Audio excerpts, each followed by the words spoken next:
नमस्कार दोस्तों, मेरा नाम है विनोद कुमार और आप देख रहे हो adventure with Vinod YouTube channel को। तो आज की वीडियो में मैं आपको बताने वाला हूं कि माता वैष्णो देवी जो ट्रिप आप करने वाले हो उसमें जो सारी इन्फॉर्मेशन है, जो सारी जानकारी है वो आपको मैं इस वीडियो के ज़रिए शेयर करने वाला हूं।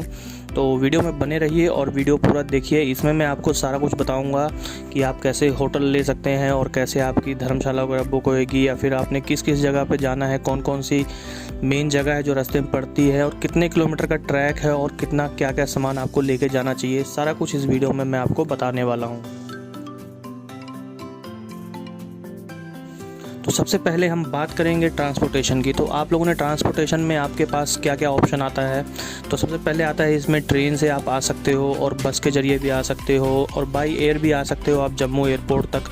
वहाँ से फिर आपको बस में आना पड़ेगा। उसके बाद फिर आपको नीचे से हेलीकॉप्टर, मतलब कटरा से हेलीकॉप्टर से आपको आना पड़ेगा। आप जब कटरा रेलवे स्टेशन आएंगे तो वहाँ से आपको ढेर सारे ऑटो मिलने वाले हैं। काफ़ी सारे ऑटो होते हैं वहाँ पे, और आपको वो थोड़ा सा महंगा चार्ज करेंगे, लेकिन आप नेगोशिएट करके आप वहाँ से आ सकते हो। कटरा बस स्टैंड से भी सेम सिस्टम है और कटरा रेलवे स्टेशन से भी सेम सिस्टम है। और अगर आप अकेले हो, जैसे कि मैं अकेला था और हमारे पास थोड़ा सामान था, तो हम लोगों ने उसको मतलब पैदल ही हमने पूरा कर लिया। ढाई 3 किलोमीटर का रास्ता था, तो वो हमने पैदल ही पूरा कर लिया सुबह सुबह। तो आप भी ऐसा कर सकते हो। अगर फैमिली के साथ हो तो आपको ऑटो लेना ही पड़ेगा। ऑटो लेके आपको आना पड़ेगा बाणगंगा के लिए। बाणगंगा आप पहुंचेंगे, सबसे पहला पॉइंट होगा वहाँ पे आपकी यात्रा पर्ची चेक होएगी, और सारा कुछ वहाँ पे आपके बैग वगैरह सारा कुछ चेक होगा, स्कैन होगा। आप लोग उस जगह को आप लोग पार करेंगे। पार करने के बाद फिर आएगा बाणगंगा घाट। तो बाणगंगा घाट पे आप लोग जाके स्नान कर सकते हैं। अगर आप बारिश के मौसम में नहीं है तो वहाँ पे बाणगंगा है, मतलब छोटी सी नदी है, उसमें आप जाके स्नान कर सकते हैं, नहा सकते हैं आराम से।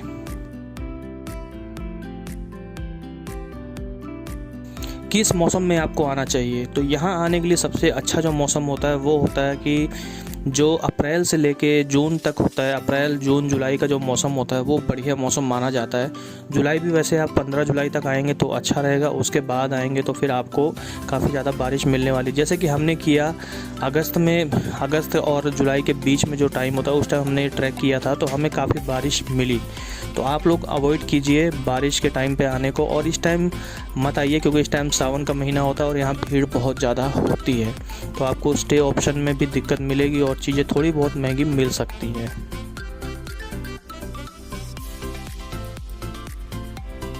तो सामान कितना कैरी किया जाए। सामान आपको वही कैरी करना है जो भी आप मतलब कि अपनी पीठ पर या अपने मतलब बैग में रख सकते हैं। कुछ भी फालतू सामान नहीं रखना, क्योंकि वहाँ पे खाने पीने की शॉप्स बहुत सारी हैं।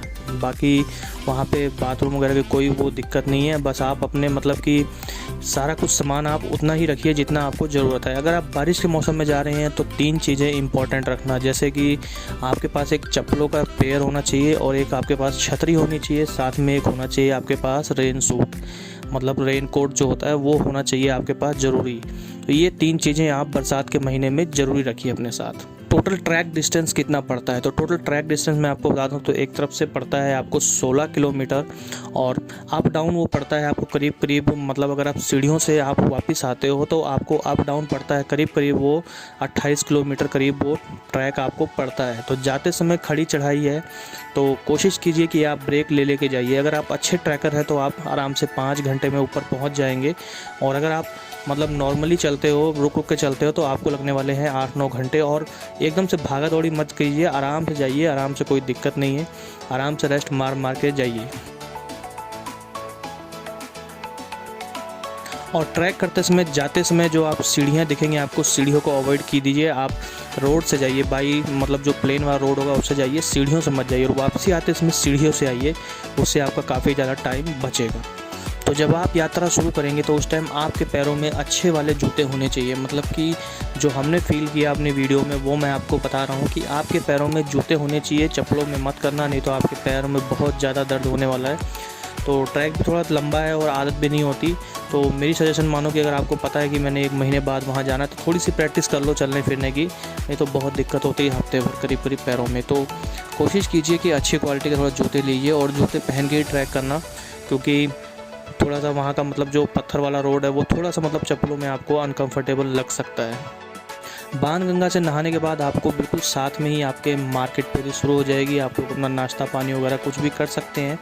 बहुत सारी ऑप्शन है वहाँ पे, कोई भी दिक्कत नहीं है।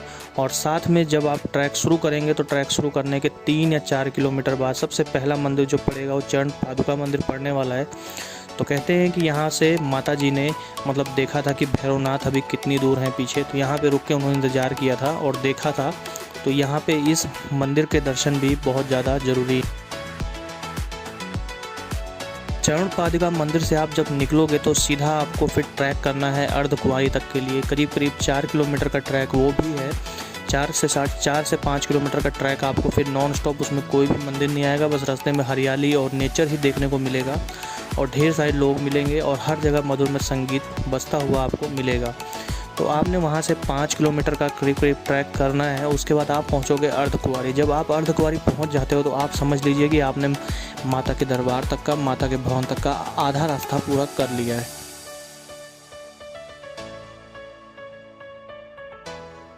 अर्धकुंवारी पहुँच के भी आप स्नान कर सकते हो, वहाँ पे भी स्नान के ऑप्शन है, बहुत सारे बाथरूम और खाने पीने की बहुत सारी व्यवस्था है। और आप वहाँ पे एक है गर्भाशय करके गुफा है। आप लोगों ने उस गुफा के दर्शन करने हैं तो आपको अपना टोकन नंबर या ग्रुप नंबर करके आपको लेना पड़ेगा। अगर आप अच्छे टाइम पे आ गए हो तो आपको जल्दी दर्शन मिल जाएंगे, नहीं तो वहाँ पे 6-6 घंटे भी लग जाते हैं दर्शन के लिए। तो मैं आपको कहूँगा कि आप वहाँ से टोकन लेके आप वहाँ से आगे चले जाइए माता की चढ़ाई करने के लिए। माता के भवन पहुँच जाइए, उसके बाद आके आप वहाँ दर्शन कीजिए। कुछ लोग हैं जो अर्धकुंवारी में स्टे करना पसंद करते हैं, कि वहाँ रुक के जाते हैं रेस्ट करके, उसके बाद नेक्स्ट डे चढ़ाई शुरू करते हैं। तो वहाँ पे भी आपको एक भवन मिलेगा, शैलपुत्री धर्मशाला करके मिलेगी। वहाँ पे आपको बेड मिलता है, पर बेड 120 या 100 रुपये ऐसे कुछ होता है। तो आप वहाँ पे जाके आप स्टे कर सकते हो। वहाँ पे मुझे वो एक ही धर्मशाला दिखी थी और मैंने ज़्यादा एक्सप्लोर की नहीं। अगर होगी तो मैं आपको नीचे लिंक में आपको दे दूँगा। तो वहाँ की बुकिंग ऑनलाइन होती है, वो कोई भी ऑफलाइन वाला सिस्टम नहीं है, ऑनलाइन वाला सिस्टम है।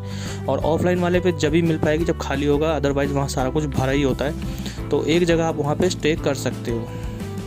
तो अर्धकुंवारी से आपने दर्शन करने के बाद आपको वहाँ से 2 रास्ते मिलेंगे। एक रास्ता मिलेगा जो कि जाएगा हाथी मत्था होते हुए और दूसरा रास्ता जाएगा वो है हिमकोटी मार्ग बोलते हैं उसे, हिमकोटी मार्ग से दूसरा रास्ता जाएगा। तो वहाँ से 2 रास्ते निकलते हैं। जो हाथी मत्था वाला रास्ता है वो रास्ता काफ़ी ज़्यादा सुंदर है, लेकिन काफ़ी ज़्यादा खड़ी चढ़ाई वाला ट्रैक है। और जो हिमकोटी वाला रास्ता है वो रास्ता काफ़ी ज़्यादा आसान है। और साथ में वहाँ से आपको शेयरिंग गाड़ियाँ वगैरह, कि आपको वहाँ से बैटरी रिक्शा और साथ में ऑटो रिक्शा जैसी कुछ फैसिलिटी वहाँ से मिल जाएगी। तो हमने किया था हाथी मत्था वाला ट्रैक और हमें तो काफ़ी मज़ा आया, लेकिन थक काफ़ी गए थे। हाथी मत्था वाला ट्रैक पे ही आपको मिलेगा लंबी खेड़ी करके एक फ़ोटोशूट पॉइंट, आप वहाँ से फ़ोटो खींच सकते हो और नीचे का व्यू ले सकते हो। लंबी खेड़ी से चलने के बाद आपको जाना है सांझी छत हेलीपैड के पास। सांझी छत वहाँ का एक छोटा सा टाउन है, वहाँ पे आपको प्रसाद मिलने वाला है, माता जी का जो प्रसाद मिलता है। और वहीं से भैरवनाथ के लिए भी रास्ता निकलता है। जो डायरेक्ट भैरवनाथ जाना चाहते हैं माता के वहाँ जाने से पहले, तो वहाँ से रास्ता निकलता है, भैरवनाथ भी जा सकते हो। और वहाँ पे हेलीपैड भी है, हेलीकॉप्टर वहाँ पे आके उतरता है। तो एक हेलीपैड वहाँ पे है और एक हेलीपैड वहाँ से थोड़ी सी दूर पे है, उसका नाम है पंछी पॉइंट करके कुछ जगह है। वहाँ पे एक हेलीपैड है, वो थोड़ा दूर से दिखता है। तो वो भैरव घाटी जाने के लिए रास्ता वहीं से है। और ये जो दोनों हेलीपैड हैं, यहाँ से आपको ट्रैक करके जाना पड़ेगा माता के दरबार तक पैदल यात्रा करके। जब आप यहाँ से निकलोगे, निकलने के बाद आपको सबसे पहले आपकी माता के यहाँ की यात्रा पर्ची चेकिंग होएगी। वहाँ से आपको अपनी यात्रा पर्ची चेक करानी है और वहाँ से आपका जो दरबार के लिए रास्ता रह जाएगा वो रह जाएगा सिर्फ और सिर्फ 1 किलोमीटर। सांझी छत से सिर्फ और सिर्फ 2 किलोमीटर बाद आपको चेकिंग करानी है। और सांझी छत अर्धकुंवारी से करीब 3 किलोमीटर पे आके पड़ता है। फाइनली आप माता के दरबार पहुंच जाएंगे। चेकिंग कराने के बाद आपको 1 किलोमीटर का ट्रैक करना है, उसके बाद आप माता के दरबार पहुंच जाएंगे। और वहां पे पहुंचने के बाद आपको सबसे पहले, आपने अगर कोई धर्मशाला बुक कर रखी है या आपने कोई होटल बुक कर रखा है, तो आपने वहां से आपने अपना नहाने वगैरह के लिए लॉकर वगैरह की व्यवस्था करनी है। तो सबसे पहले आप जाएंगे नहाने के लिए। आप नहाने के लिए जो जगह है जहाँ से रोप वे का रास्ता है, वहाँ से ठीक 1 किलोमीटर आगे जाके वहाँ पे न्यू बिल्डिंग बन रही है अभी, तो उस जगह पे जाके आपने नहाने के लिए मतलब काफ़ी अच्छा जो स्नान घर बना रखा है, लेडीज़ जेंट्स सभी का अलग अलग, तो आप वहाँ पे जाके नहा सकते हैं। उसके बाद आपने अपना सामान लॉक करना है। सामान लॉक करने के लिए आपको लॉकर नंबर 1 मिलेगा, लेकिन वो ऊपर ही है और आसान है काफ़ी, मतलब कि देखता रहता है सामने से, तो वहाँ पे काफ़ी भीड़ होती है और वहाँ पे लॉकर की फैसिलिटी भी कम है। मतलब कि 30-40 लॉकर हमें मिले थे, तो हमें वहाँ लाइन देखें काफ़ी ज़्यादा परेशान हुए थे हम। तो मैं आपको बता दूं कि वहाँ से थोड़ी सी आगे जाके 2 नंबर 3 नंबर लॉकर हैं, जिसके अंदर बहुत सारे लॉकर हैं, बहुत सारे लॉकर, और वहाँ पे कभी वो लॉकर ख़त्म नहीं होते, मतलब कि आप जब जाओगे तभी आपको वहाँ पे अपना सामान रखने के लिए मिल जाएगा। लॉकर में से आपने लॉकर में सारा सामान रखना है। अब आप ये सोचेंगे कि यहाँ पे क्या क्या रखना है, तो वहाँ पे आपने अपने belt, smart watch, smartphone, camera, जितना भी कुछ आपके पास है, सिर्फ आपके शरीर पर जो कपड़े रहते हैं सिर्फ वही रहेंगे, बाकी आपने सारा कुछ वहाँ रख देना है, चप्पल जूते तक सब कुछ आपने वहाँ पे अपना रख देना है, रख के लॉक कर देना है। और वहाँ पे मेनली कोई चमड़े का सामान या कोई कैमरा या कोई ऐसी चीज़ नहीं ले जा सकते, वो आपको रास्ते में ही रोक लेंगे, तो आपने सारा कुछ अपना रख के ही वहाँ पर जाना है। उसके बाद आप प्रसाद लेंगे। प्रसाद लेने के लिए वहाँ पे कई सारी बड़ी दुकानें हैं, आप वहाँ से भी ले सकते हैं, और वहाँ पे माता वैष्णो देवी का जो सरकारी प्रसाद केंद्र है वो भी वहीं पे उपलब्ध है। उसमें काफ़ी अच्छे रेट पे मिलते हैं, अच्छा खासा प्रसाद मिल जाता है, मतलब आप फैमिली के लिए भी ले आ सकते हो। और भी जगह मतलब प्रसाद हर जगह अच्छा ही मिलता है, ऐसा कोई नहीं है, जहाँ मर्ज़ी से आप ले सकते हो। तो हमने तो सरकारी वाले से ही लिया था, मतलब मैंने कहा चलो ठीक है, नज़दीक भी था हमारे, थक चुके थे, तो सरकारी वाले से प्रसाद लिया। उसके बाद फिर हमने जाना है माता के दर्शन के लिए। आपकी माता के दर्शन के टाइम पहली बार चेकिंग होएगी, और वहाँ पे सारा कुछ आपके जेब वगैरह सब कुछ चेक किया जाएगा कि आपने कुछ ले तो नहीं रखा है ऐसा कुछ। चेकिंग करने के बाद आपको 1 किलोमीटर बाद माता की गुफा दिखाई देगी, और आप वहाँ जाके माता के दर्शन करेंगे, और उसके बाद फिर आप अपना वापसी में प्रसाद लेंगे। और नारियल जाते समय ही आपसे ले लिया जाता है, ताकि आप मतलब कि नारियल की बाद में आपको वापस रिटर्न दिया जाता है टोकन के ज़रिए। उसके बाद आपने कहाँ कहाँ पे घूमना है।